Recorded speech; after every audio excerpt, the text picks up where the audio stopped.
মুবারক আমার খাজা গরিব মুঈনুদ্দিন চিশতি সানজার রহমাতুল্লাহ আলাইহির উরুস মুবারক আজ পালন হতে চলতেছে। আচ্ছা বলুন, আমার খাজা মুঈনুদ্দিন চিশতি সানজার রহমাতুল্লাহ আলাই তিনি দেখতে পাচ্ছে কি পাচ্ছে না? বিশ্বাস আছে না নাই? দেখেন আপনাদেরকে একটা ঘটনা বলে। আমার খাজা বাবার এক ফকির বাবা কি করেছে, তার বিটির বিয়ে দিবে, 500 টাকার দরকার। ক টাকা দরকার? 500 টাকার দরকার। গ্রামের আশেপাশে অনেক মানুষের কাছে গেছে, বড় লোক মানুষের কাছে গেছে, বাবাজি কেউ 500 টাকা দিয়ে সাহায্য করেনি। কি করেনি? সাহায্য করেনি। এই গরিবটা মনে মনে চিন্তা করতেছে কার কাছে যাই, কার কাছে যাই। ওই গরিব মানুষটা মনে মনে চিন্তা করতেছে আমি খাজা বাবার মাজারে যেতে চাই, নিশ্চয় ওখানে গেলে খালি হাতে ফিরে না। জোর হবে না? ওই ফকির বাবাটা গরিব মানুষটা বাবাজি 1 পা 2 পা করে আমার খাজা মুঈনুদ্দিনের দরবারে গেছে। যাবার পরে আল্লাহর কাছে হাত তুলে দোয়া করতেছে, বল আল্লাহ গো আপনার ওলি খাজা মুঈনুদ্দিনের দরবারে এসেছি, আল্লাহ গো তিনার ওসিলা দিয়ে আল্লাহ আপনি আমাকে 500 টাকার ব্যবস্থা করে দিন। জোর বলেন না সুবহানাল্লাহ। বাবাজি প্রথম দিন গেলেন, আল্লাহর কাছে দোয়া করলেন খাজা বাবা ওসিলা দিয়ে। বাবাজি প্রথম দিন 500 টাকার ব্যবস্থা হলো না, ওই গরিব মানুষটা বাড়িতে ফিরে আসলো। বাবাজি দ্বিতীয় দিন আবার গেছে গরিব মানুষটা আবার খাজা মুঈনুদ্দিনের দরবারে গেছে। যাওয়ার পর আল্লাহর কাছে দুখানা হাত তুলে বলছে আল্লাহ আমি খাজা মুঈনুদ্দিনের কাছে এসেছি, আপনার বন্ধুর কাছে এসেছি, আল্লাহ গো এই খাজা বাবার ওসিলা দিয়ে আমাকে 500 টাকার ব্যবস্থা করে দিন, আমার বিটির বিবাহ দেব। বাবাজি দ্বিতীয় দিন গেল, টাকা পেল না, টাকা পেল না, বাড়ি চলে গেল। 3 দিনকার দিন আবার গরিব মানুষটা খাজা বাবার দরবারে এসেছে। আসার পরে আবার আল্লাহর কাছে হাত তুলে বলছে আল্লাহ আজকে আমার 3 দিন আসা হয়ে গেল, ওগো আল্লাহ আপনার যে খাজা মুঈনুদ্দিনের ওসিলা দিয়ে দোয়া করতেছে গো আল্লাহ, আল্লাহ গো আমাকে 500 টাকার ব্যবস্থা করে দাও। বাবাজি 3 দিন পর্যন্ত দোয়া করলেন। বাইরে বিরাদর ইসলাম মুআদ্দিন সামানে কিরাম, যখন বাবা টাকার কোনো সাহায্য পেল না, ওই গরিব মানুষটা একটা লাঠি নিয়ে আমার খাজা বাবার মাজারের উপরে বাবা 3টা লাঠির দাগ মেরে দিলেন, 3টা বানিয়ে দিয়ে দিলেন। বাবা যে মাজার থেকে বেরিয়ে চলে গেল। চলে যাওয়ার পরে বেরাদার রাস্তার মাঝে একজন মাথায় আছে পাগড়ি, মুখে আছে আপনার দাড়ি, গায়ে আছে সাদা জামাও, তিনার সঙ্গে সাক্ষাৎ বলতেছে গরিব ভাই তোমার মুখটা এত শুকনা কেন? গরিব ভাইটা বলছে বলে হুজুর গো আমি খাজা বাবা দরবারে গেছিলাম, আল্লাহর কাছে দোয়া করেছি 500 টাকা দরকার, 500 টাকা নাইলে আমার বিটির বিয়ে দিতে পারবো না। বাবা যে জিনার মাথায় পাগড়ি, মুখে দাড়ি, গায়ে লম্বা জামা আছে, তিনি বলতেছে গরিব ভাই পেছনা তো কি হয়েছে, আমি তোমাকে 500 টাকার সাহায্য করতেছি, টাকাটা না বিটির বিবাহটা দিয়ে দাও। গরিব মানুষটা বলতেছে আপনি কে? আপনার পরিচয় না দিলে পরে আপনার 500 টাকায় আমি নিতে পারবো না। বলতে পরিচয় কোনো দরকার নাই, তুমি নাও 500 টাকা নাও, নেওয়ার পরে তুমি জলদি করে যাও, যাওয়ার পরে তোমার বিটির বিবাহটা দিয়ে দাও। যখন বাবা যে কথা বল, এই গরিব ভাইটা বলছে হুজুর আপনার নাম না বললে আমি 500 টাকা নিতে পারবো না। তিনি বলতেছে মাথায় আছে পাগড়ি, মুখে আছে আপনার দাড়ি, আপনার গায়ে আছে লম্বা জামা। তিনি বলছো গো গরিব ভাই তবে শোনো গো শোনো, আপনি যার মাজারে গিয়ে দোয়া করেছেন আল্লাহর কাছে, আমি হলাম সেই খাজা মুঈনুদ্দিন। নারে তাকবীর, नारे रिसालत, मसलक अल हजरत, गौस का दामन, वली का दामन, पीर का दामन, जोर बोलो जिंदाबाद। আল্লাহর ওলি জিন্দা, এটা ফারিস্তাদের আকীদা, তাবিনদের আকীদা, সাহাবাদের আকীদা, ওলিদের আকীদা, সুন্নিদের আকীদা। এটা জোর হবে না? বাবাদের সুনামানিক আসুন আমরা সকলেই এই খাজা বাবা মুঈনুদ্দিন চিশতি সানজার রহমাতুল্লাহ আলাইকে মোহাব্বত করতে রাজি আছি না নাই? বলে ইনশাআল্লাহ। बेरादर इस्लाम, खाजा जिसको बुलाते हैं वो आजमेर जाते हैं, खाजा जिसको बुलाते नहीं वो आजमेर नहीं जाते। আমি একদিন আজমেরে গেছিলাম, আমি ট্রাই করেছিলাম কি জানেন, আজমেরে গেলাম যখন আমি বেরুল শরীফের পড়াশোনা করতাম। তো বেরুল শরীফে যখন পড়াশোনা আমি শেষ করলাম তো একটু খাজা বাবার দরবার থেকে ঘুরে আসি, দেখি যাই। গেলাম তো কিছু কিছু মানুষ বলতেছে মৌলভী সাহেব এই ব্যাগটা গুলো সঙ্গ করে নিয়ে যান, নাহলে পরে এখানে এমন এমন লোক আছে ব্যাগ ধরে কিনতে পাবেন না। আমি ভাবলাম যে হ্যাঁ রে ভাই, ব্যাগের ভিতরে ছোট্ট একটা ব্যাগ, ব্যাগের ভিতরে কিছু জামা সাবান আছে, কিছু আপনার জামা কাপড় আছে, তেমন আবার মাজার ভিতরে নিয়ে যাবো। তো এক কাজ করি, দেখবেন ওই আজমির শরীফ যারা যারা গিয়েছেন হয়তো দেখেছেন, হ্যাঁ, তো আজমির শরীফের মানে মেন গেটেই কিন্তু কিছু জুতা রাখার জায়গা করা আছে, মানে মেন গেটের সামনে ঢুকতেই জুতা রাখার জায়গা করা আছে। আমি বলছি যা হবে হবে। তো একজন দারওয়ান বলছে মৌলভী সাহেব আপনি নিয়ে যান। বলে কেন কি হবে? বলে এখানকার মানুষ ভালো লাগে, ব্যাগটা চুরি করলে পালিয়ে যায়। আমি যে ব্যাগটা চুরি করলে পালিয়ে যায়, বলে ইনশাল্লাহ শুরু হবে না, এখানে খাজা গরিবে নামাজ আছে না, জোরে বলেন না। তো যখন ব্যাগটাকে রেখে দিলাম, রেখে দিয়ে বাবা যে মুসলমান সোনা মানিক মাজারের ভিতরে কমসে কম 1 ঘন্টা পর্যন্ত জিয়ারত করলাম। জিয়ারত করার পর বাবা যে যেমন গেটের সাইডে বাড়ি আসতেছি, বেরাসাম দেখছি তো ব্যাগ নাই, ব্যাগ যেন কোথায় উদয় হয়ে গেছে। আমি যারে দারওয়ানটা ঠিকই তো বললো, ব্যাগ তো নাই। এদিকে আমার সঙ্গে আমার বড় ভাই গেছিল, আরো কয়েকজন গেছিল। আমি যে ভাই ব্যাগ হারিয়ে গেছে, এখানে রেখেছিলাম। তো ভাই বলছে যে এখানে কেউ ব্যাগ রাখে, এখানে কেউ ব্যাগ রাখে? তো যা রাখেছি ইনশাল্লাহ দেখা যাবে। তো বেরাদ ইসলাম মুআজ্জাজ সামানিক রাব, তো আজমির শরীফে দেখবেন 3টা না 4টা মেন মেন গেট আছে। যেহেতু আপনারা এতে গেছিলেন, এই পাথর চাপড়িতে গেছিলেন, পাথর চাপড়ি কি গো, পাথর চাপড়ি থেকে গেছেন, এই পাথর চাপড়িতে দেখবেন 3-4টা বড় বড় গেট থাকে। তো ওই গেট থেকে, যে গেটের সামানটা ব্যাগটা রেখেছিলাম, ওই গেট থেকে আপনার পার করে দিয়ে আবার কি মন হলো যে ওই গেট দিয়ে বার হয় দিনই, ওদিকে আবার কেমন লোকজন আছে একটু দেখবো, একটু সাইডটা ঘুরবো। দেখ ঘুরে এলে বাবা যখন আর একটা গেট দিয়ে বার আছি, তো বাবা ওখানে দেখছি ব্যাগ, ওখানে দেখতেছি ব্যাগ। আমি বলছি ব্যাপার কি? ওই গেটে ছিলাম ব্যাগ, আবার এই গেটে ব্যাগ চলেছিল, ব্যাপার কি? নিশ্চয় কিছু খাজার কি, ঠিক না? তো আমার খাজা মঈনুদ্দিনের দরবারে গেলে বাবা কেউ খালি হাতে পারে না। এখন মানুষ বলছে সুন্নিরা কখনো ভুল করে, বলছে সুন্নিরা সবসময় থেকে খাজা বাবার কাছে চায়, খাজা বাবার কাছে চায় না। কোন সুন্নিরা খাজার কাছে চাই না, খাজার ওসিলা দিয়ে আল্লাহর কাছে চাই। আর কোন মানুষ যদি খাজার কাছে চায় এটাও হারাম। কি বললাম? যদি কোনো ব্যক্তি গিয়ে খাজা বাবার কাছে বলে খাজা বাবা আপনি আমাকে টাকা দেন, খাজা বাবা আপনি আমাকে হেদায়েত করুন, খাজা বাবা আপনি আমাকে এই দেন, খাজা বাবা আমাকে এই দেন, বাবা যে সম্পূর্ণ গলগলা পাকা হারাম। খাজা বাবার ওসিলা দিয়ে আল্লাহর কাছে চাও, আল্লাহ যদি রাজি খুশি হয় তো খাজা বাবার ওসিলা দিয়ে দিয়েও দিতেও পারে। এটা জোরে বলবেন না? এখন কিছু কিছু মানুষেরা ভাবে যে সুন্নিরা ওই পীরের ওলির দরবারে যায় আর ওই পীরের কাছে চাই। পীরের কাছে আমরা চাই না, আমরা চাই কার কাছে? এটা জোরে বলেন না? আল্লাহর কাছে চাই। তাই মানুষকে আমাদের এগুলো জানাতে হবে কি হবে না? জি। এখন মানুষ ভুল বুঝে বসে আছে, আগে দেখো কার কাছে চাইছে। শুধু আজরে শুধু সুন্নিদের দুর্নাম দিলে পরে হবে না। বেরাদর ইসলাম মুআজ্জাজ সামানিক রাম, আসুন তো খাজা মঈনুদ্দিন চিশতি সানজার রহমাতুল্লাহ আলাইহি ভারতের সরজমিনে যদি না আসতেন, কোরআন কি জিনিস বুঝতে পারতাম না, হাদিস কি জিনিস বুঝতে পারতাম না, ইজমা কি জিনিস বুঝতে পারতাম না, কিয়াস কি জিনিস বুঝতে পারতাম না, আমাদের মাথা টুপি আছে টুপিও দিতে পারতাম না। খাজা বাবা ভারতের সরজমিনে না আসলে পরে আমরা 5 ওয়াক্ত নামাজও পেতাম না। পেতাম গো? ভারতের মধ্যে কোন নবীগণ এসেছেন? জি, কোন নবীগণ এসেছেন? ওলিগণের ইসলাম প্রচার করে গেছে। এখন তুমি যদি বলে যে ওলিকে মানা চলবে না, তাহলে তুমি মরার পর জবাব দিবে, আমার কোনো ঝগড়া করার দরকার নেই। নাকি বলছে? জি, একবার দূর পড়া আল্লাহ হুম্মা সাল্লি আলা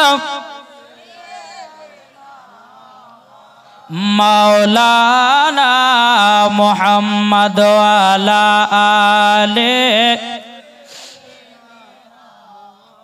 মাওলানা মুহাম্মদ।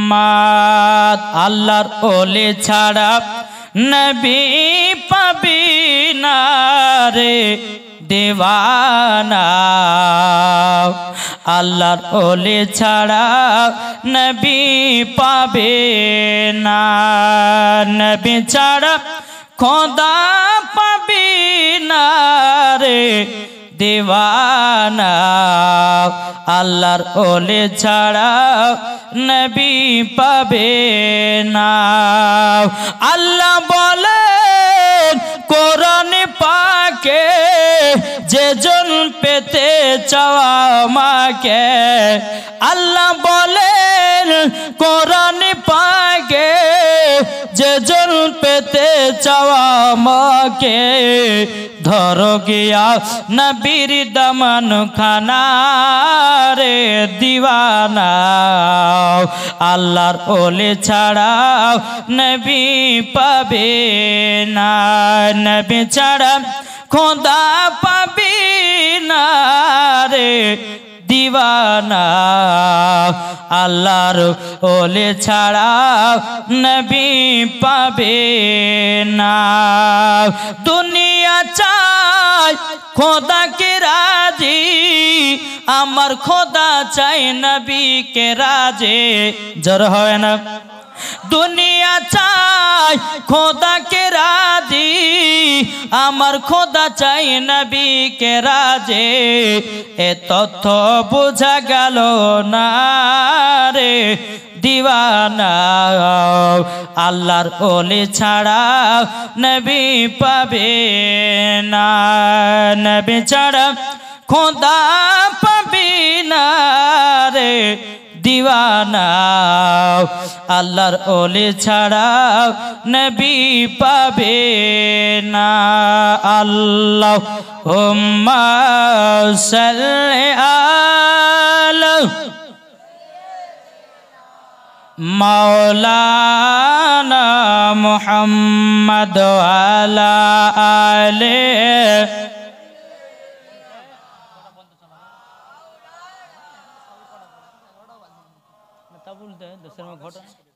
সাল্লাল্লাহু তাআলা আলাইহি সাল্লাম। তো বাবা যে মুসলমান খাজা বাবাতে কিছু ঘটনা শুনলেন, তা আমার গাউস পাকের কিছু শুনতে হবে, ঠিক না?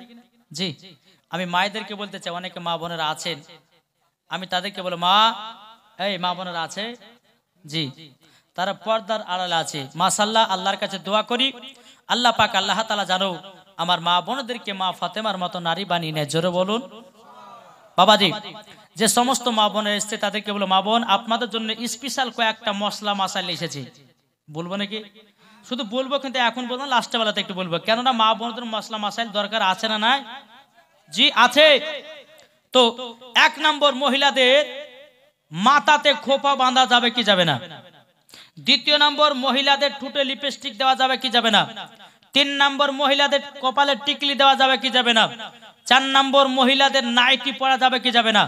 পাঁচ নম্বর, স্বামীর পকেট থেকে টাকা চুরি করতে পাবে কি পাবে না?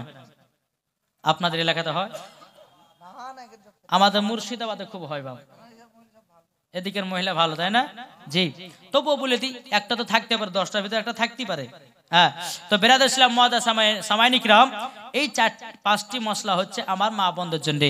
আর যুবক যারা আছেন তাদেরকে বলবি, আপনাদের জন্য কিছু মুর্শিদাবাদ থেকে কিছু সুন্নতি খাবার কথা বলবো, যে সুন্নতি খাবার খেলে পরে জীবনও বাবাজি যৌবনকাল কমবে না, এটা আমার নবী মুস্তাফা বলেছে, জোরে বলে সুবহানাল্লাহ।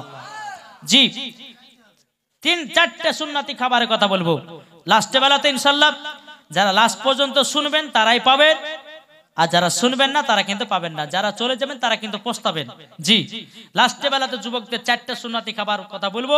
ওই 4টে সুন্নতি খাবার যদি আপনি সঠিকভাবে যদি খেতে পারেন, তো আমার নবী মুস্তাফা বলেছেন তার জীবন ও যৌবনকাল কমবে না, আর স্বামী স্ত্রীর মধ্যে ঝগড়াও হবে না, জোরে বলেন। জি, আসুন বেরাদার, আল্লাহ পাক আল্লাহ তাআলা আমাদের সকলকে নবীজির আশিক, নবীজির গোলাম যেন বানিয়ে দেয়, জোরে বলে আল্লাহ আমিন। একবার দূর পড়ুন, আল্লাহুম্মা সাইয়্যিদিনা মাওলানা মুহাম্মদ ওয়া আলা আলি মাওলানা মুহাম্মদ। কই বলতেছে মন যদি দিতে হয় নবীকে দিও, ভালো যদি বাঁচতে হয় নবীকে বাঁচো। জোর কেন জোর হবে না? মন যদি দিতে হয় নবীকে দিও, ভালো যদি বাঁচতে হয় নবীকে বাঁচো। তাহার দুঃখ কষ্ট যন্ত্রণা তিনি সইতে পারে না, ওই নবীর নামে মিলাদ করিও। মন যদি দিতে হয় নবীকে দিও, ভালো যদি বাঁচতে হয় নবীকে বাঁচো। জোর কানু সুবহানাল্লাহ। নবী আমার জেগে আছেন সোনার মদিনায়, নবী আমার জেগে আছেন সোনার মদিনায়। উম্মতি দরদি নবীর নামে, উম্মতি দরদি নবীর নামে আরে দুরুদ পড়িও। মন যদি দিতে হয় কাকে মন দেব? এটা জোরে বলেন না। মন যদি দিতে হয় নবীকে দিও। জোর কানু সুবহানাল্লাহ। এ বাবাজি মুসলমান ভাইরাও, ওগো আমার সোনা মানিকেরাও, যে আপনার বড় পীর আব্দুল কাদের জিলানী ও গিলানী রহমাতুল্লাহ আলাই, তিনি বাবাজি ওলিদের মধ্যে নেতা। জোরে বলেন।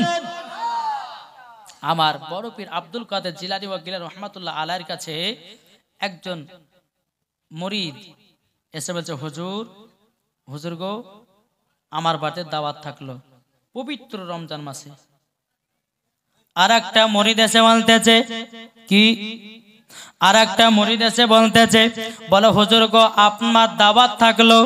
তিনি বলছে ঠিক আছে তাই হবে।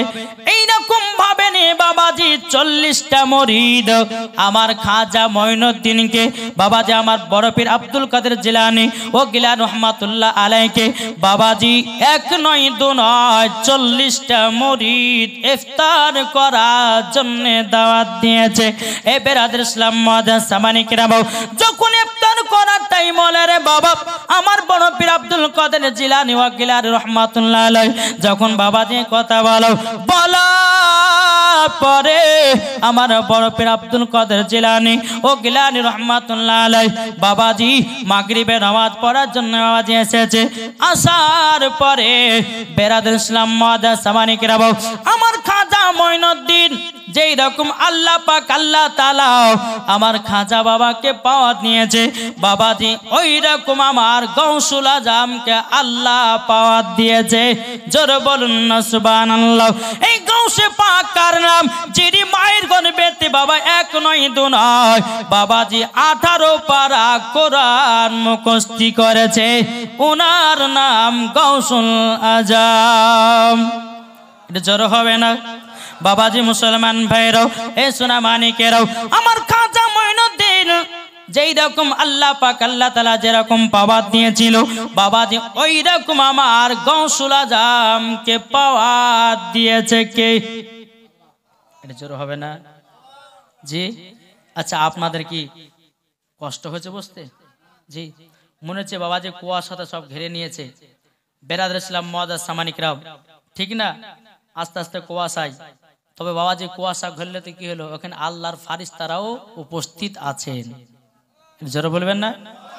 বেরাদর ইসলাম মুরিদেরা সব নামাজ পড়তে এসেছে, তো মুরিদ দেখা আছে, আচ্ছা জানিস আমার বাড়িতে আজকে গাউসে পাক ইফতার করতে গেছিল, দেখ আমার বাড়িতে গেছিল, এ বলছে না আমার বাড়িতে গেছিল, মানে 40টা মুরিদের ভিতরে ঝামেলা শুরু। আমার গাউসে পাক বলতেছে, এই মুরিদেরা তোমরা ঝামেলা করতেছে কেন? তখন বলছে, হুজুর আপনি কি আমার বাড়িতে দাওয়াত করতে যাননি, ইফতার করতে যাননি? আমার গাউসে পাক বলতেছে হ্যাঁ গেছিলাম। আর একটা মুরিদ বলছে, হুজুর আমার বাড়ি থেকে যাননি? বলছে হ্যাঁ গেছিলাম। আর একটা মুরিদ বলছে, হুজুর আপনি কি আমার বাড়িতে যাননি? আমার গাউসে পাক বলতেছে হ্যাঁ গেছিলাম। 40টা মুরিদ যখন বলল, হুজুর গো আমাদের একলা ইফতার করেছেন নাকি?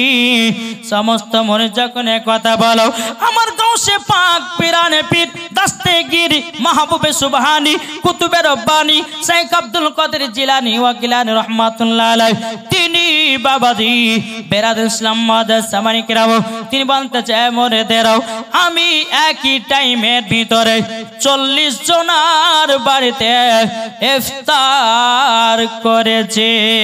জোরে বলেন সুবহানাল্লাহ। মুরিদেরা বলছে হুজুর এটা কেমন দেখা যায়? একজন ব্যক্তি 40 জনার বাড়িতে একই টাইমের ভিতরে কিভাবে যেতে পারে?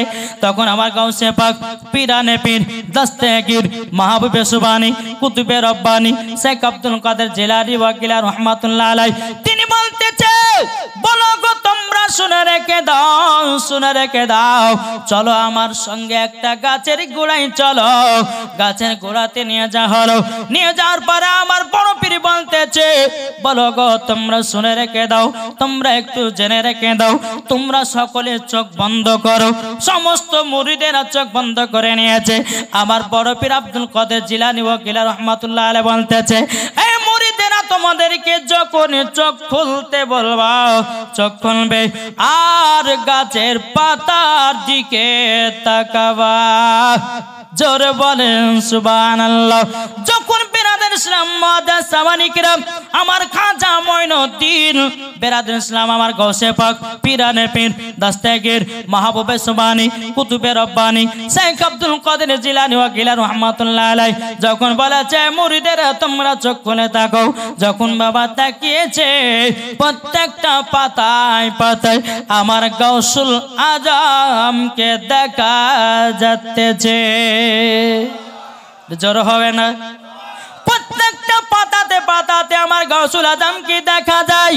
এই বাবাজি মুসলমান ভাইরা এ সুরামানিকেরা যখন বাবাজি দেখা যায়, দেখা যাওয়ার পরে বেরাদার সমস্ত মুরিদেরা বলছে বলো হুজুর গো এই পাতাতে প্রত্যেকটা পাতাতে পাতাতে আপনাকে দেখা যায়, কিন্তু হুজুর গো আমাদের বিশ্বাস হয়ে গেল আপনি এক নয় দু নয় 40 জনের বাড়িতে একই টাইমে ইফতার করেছেন, এটা আমাদের বিশ্বাস হয়ে গেল।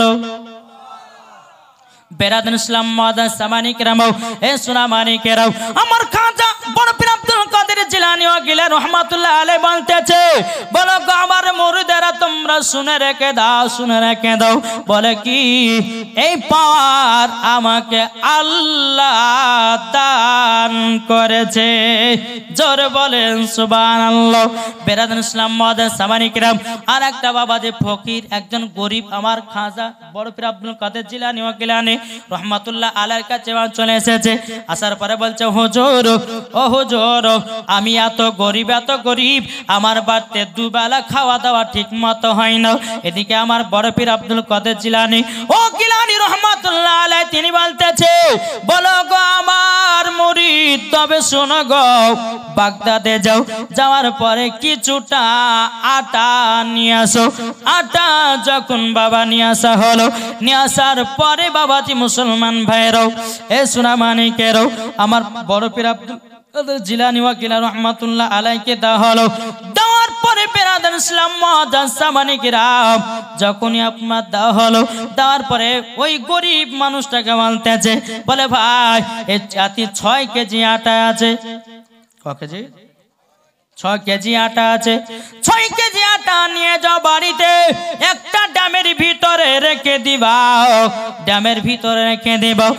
আর ড্যামের তলার দিকে একটা ছিদ্র করব, ছিদ্র করে ওইটা দিয়ে প্রত্যেক দিন আটা বের করব।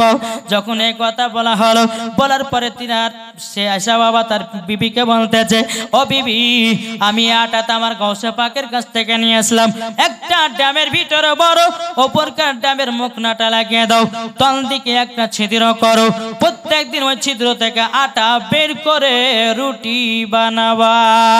বেরাদার ইসলাম মাদার সামানিকেরা এইরকম যখন বাবা বলে দেওয়া হলো, দেওয়ার পরে 1 বছর পার হলো, বাবাজি আটা পোড়ায় না।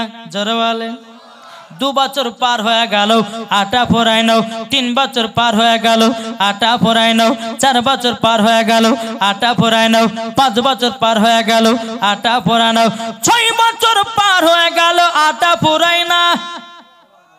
এদিকে গরিব ভাইয়ের বিবি মনে মনে চিন্তা করতেছে, সেই 6 বছর আগে আমি 6 কেজি আটা ভরেছিলাম, এখনো তো আটা কেন ফোরাই না। তিনার বিবি কই করেছে, ড্যাম খুলে দেখেছে বাবাজি তারপরের দিন 6 দিন রুটি হয়েছে, আটা ফোরায়া গেছে। বেরাদ ইসলাম মাদার সামানি কেরাম, এই গরিব ভাইটা আপনার চলে গেছে আমার গাউসে পাকের কাছে। যাওয়ার পরে বলতে জগ হুজুর, ওগো হুজুর আপনি আমাকে 6 বছর আগে 6 কেজি আটা দিয়েছিলেন, 6 বছর খেলাম, আমার বিবি ঢাকনা খুলে দেখেছে তারপরে 6 দিনে পুরায়া গেছে। বাবাজি মুসলমান ভাইরাও, আমার বড় পীর আব্দুল কাদের জিলানী ও গিলানী রহমাতুল্লাহ আলাইহি তিনি বলতেছে, বলো গো আমার ভাই তুমি শুনে রেখে দাও, তোমার বিবি যদি ওই ড্যামের ঢাকনাটা না খুলতো কিয়ামত পর্যন্ত আটা পোড়াতো না। এটা জোরে হবে না সুবহানাল্লাহ। এই গাউসে পাক পীরানে পীর দাস্তেগীর মাহবুবে সুবহানী কুতুবে রব্বানী শেখ আব্দুল কাদের জিলানী ও গিলানী রহমাতুল্লাহ আলাইহি তিনি বলতেছে কিয়ামত পর্যন্ত এই ড্যামের আটা পোড়াতো না। জোরে বলেন। তাই বাবাজি মুসলমান সোনামানিক, আসুন ওলিদেরকে বিশ্বাস করতে হবে, ওলিদেরকে মোহাব্বত করতে হবে, ওলিদেরকে ভালোবাসতে হবে। যেই বড় পীর আব্দুল কাদের জিলানী ও গিলানী রহমাতুল্লাহ আলাইহি তিনার বয়স যখন বাবাজি 6 বছর, কত বললাম 6, তিনার মা বলতেছে উম্মুল খয়র ফাতিমা বলতেছে, এই বেটা আব্দুল কাদের জিলানী তোমাকে বাগদাদে পড়তে যেতে হবে। মন দিয়ে শুনবেন, শুনবেন তো জি। তিনার মা উম্মুল খয়র ফাতিমা বলতেছে, এই বেটা আব্দুল কাদের জিলানী তবে শোনো গো তোমাকে বাগদাদে পড়তে যেতে হবে। বেটা গো তুমি তো 30 পারার হাফেজ হয়েছো, এবার তোমাকে মাওলানা হতে হবে, মুফতি হতে হবে, মুহাদ্দিস হতে হবে। এই বেটা তবে শোনো গো শোনো, তোমাকে বাগদাদে যেতে হবে। আমার গাউসে পাক মাত্র বাবা 6 বছর, কত বললাম 6 বছর। তিনার বলতেছে বলো গো মা জননী আমি তো বাগদাদ চিনি না, আমি তো বাগদাদ চিনি না। হুজুর গো বাগদাদ, মা গো বাগদাদ যদি যেতে হয় কাউরের সাথে আমাকে যেতে হবে। উম্মুল খয়র ফাতিমা বলতেছে বলো গো আমার বেটা তবে শোনো গো, আমাদের পাশেকার এলাকার কিছু লোকেরা তারা কাফিলা নিয়ে যাবে বাগদাদে, তাদের সঙ্গে তোমাকে পাঠায়া দেব। জোর বলুন না সুবহানাল্লাহ। যখন বাবা এই কথা বলো আমার গাউসে পাক বাবা আপনার সকাল বেলাতেই টুক টুক টুক টুক করে বাবা ওই কাফিলাদের সঙ্গে দেখা সাক্ষাৎ করার জন্য বাবাজি টুক টুক টুক টুক করে আপনার চলতে লেগেছে। চলতে চলতে চলতে বেরাদার ইসলাম মুআদ্দাস সামানি কিরাম, আমার গাউসে পাক পীরানে পীর দাস্তেগীর মাহবুবে সুবহানী কুতুবে রব্বানী শেখ আব্দুল কাদের জিলানী ও গিলানী রহমাতুল্লাহ আলাইহি তিনি বেরাদার মুআদ্দাস সামানি কিরাম যখনই আপনার বাড়ি থেকে বেরিয়েছেন তো সকালবেলাতে গিয়ে বাবাজি খিদা লেগেছে, তো একটা বাজারের ভিতরে প্রবেশ করেছে। জোরে বলো সুবহানাল্লাহ। বাজারের ভিতরে যখন বাবা প্রবেশ করেছে বেরাদার ইসলাম মুআদ্দাস সামানি কিরাম একটা দোকানদার সামনে উঠেছে বাবা, ওই দোকানে বাবা ডিম ভাজা আছে, বিরিয়ানি আছে, পোলাও আছে, আরো সুন্দর সুন্দর বাবা খাবার আছে। আমার গাউসে পাক বলতেছে এ দোকানদার তুমি কি আমাকে খেতে দিবা নাকি? দোকানদার বলছে এই বাচ্চা ছেলে কেন খেতে দিব না, পয়সা আছে তো। আমার বড় পীর আব্দুল কাদের জিলানী ও গিলানী রহমাতুল্লাহ আলাইহি বলতেছে বলে আমার কাছে তো পয়সা নাই। দোকানদার বলতেছে পয়সা নাই তো খাবারও নাই। বেরাদার ইসলাম মুআদ্দাস সামানি কিরাম, আমার গাউসে গাউসে পাক বলতে বলে এ দোকানদার তবে শোনো গো, আমার কাছে পয়সা নাই, খেতে দেবে না। দোকানদার বলতেছে বলে না, খেতে দেবে না। আমার গাউসে পাক বলতেছে বলো গো আমার দোকানদার, তোমার দোকানে ডিম ভাজা আছে, ডিম ভাজা আছে, এই ডিম ভাজা থেকে যদি আমি মুরগির বাচ্চা তৈরি করতে পারি তাইলে বলো খাবার দিবে কি দিবে না? দোকানদার বলছে যে আশ্চর্য পাগল, এই প্রতি পেয়েছো যে ভাজা ডিম থেকে মুরগির বাচ্চা হয়? যাও ওখান থেকে যাও। আমার গাউসে পাক বয়স কত? 6 বছর। বলছে দোকানদার তুমি কি আমাকে চিনতে পারো না? আমি যেটা বলি সেটাই করে। দোকানদার বলতেছে যদি তুমি ভাজা ডিম থেকে মুরগির বাচ্চা যদি তৈরি করতে পারো, আমিও বলে দিলাম তোমার জন্য দোকানের খাবার ফ্রি করে দেব, 1 টাকাও নেব না। বেরাদান ইসলাম মুআদ্দাস সামানি কিরাম, আমার বড় পীর আব্দুল কাদের জিলানী ওয়াকিল রাহমাতুল্লাহ আলাইহি বাবাজি ভাজা ডিমগুলো হাতে নিয়েছে। বাবাজি হাতে নেওয়ার পরে কুম্বি জিনিল্লাহ, আল্লাহর হুকুমে ভাজা ডিম থেকে মুরগির বাচ্চা তৈরি হয়। যেমনই বাবা এই কথা বলেছে, ভাজা ডিম থেকে আল্লাহ পাক আল্লাহ তাআলার কুদরতে বাবাজি সোনা মানিকেরা ভাজা ডিম থেকে মুরগির বাচ্চা তৈয়ার হয়ে গেছে। দোকানদার দেখে বাবা আশ্চর্য হয়ে গেছে। দোকানদার দেখে আশ্চর্য, কি ব্যাপার কি ব্যাপার, এই বাচ্চাটা ভাজা ডিম থেকে মুরগির বাচ্চা বানালো কেমন করে? দোকানদার বলছে এই বাচ্চা তোমার নাম কি বলো নাও? আমার গাউসে পাক বলছে দোকানদার আমি হলাম নবীর বাগানের ফুল, আমার নাম হলো আব্দুল কাদের জিলানী। দোকানদারটা বলতেছে ও তোমার আব্বার নাম আবু সালেহ মুসা জঙ্গি? বলে হ্যাঁ। তোমার মায়ের নাম উম্মুল খায়র ফাতেমা? বলে হ্যাঁ। তাহলে তুমি কি তোমার মায়ের গর্ভে থেকে রোজা হয়ে জন্ম নিয়েছো? বলে হ্যাঁ। আমার মায়ের গর্ভে থেকে পবিত্র রমজান মাসে 1 তারিখে আমি দুনিয়াতে জন্মগ্রহণ করেছি। আমি মায়ের গর্ভে থেকে রোজা করে দুনিয়ায় জন্ম নিয়েছি। আমি হলাম সেই বড় পীর আব্দুল কাদের জিলানী। জোরে বলেন সুবহানাল্লাহ। দোকানদার বলছো গো বাচ্চা